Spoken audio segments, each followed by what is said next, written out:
ញញឹមស្រស់ស្រាយវ័យម្លេះទេស្រស់ដូចដួងខែរះពេញរស្មីញញឹមម្ដងរៀមបងស្ទើស្លុតស្មារតីចង់ថ្នាក់ថ្នមបីស្រស់ស្រីអូនឆ្អែតចិនដាបើអូនញញឹមស្រស់ម្លឹងតើឲ្យរៀមខឹង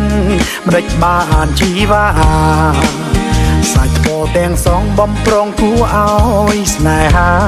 ប្រំលើលោកាគេប្រាថ្នាតែស្រីពេលអូនញញឹមដឹងគេម្ដងទ្រូងសៅមកស្ទើប្រេះជាពីបីចិត្តច្រណែនប្រកាន់ប្រច័នស្រីតែរៀមមិនហ៊ានស្ដី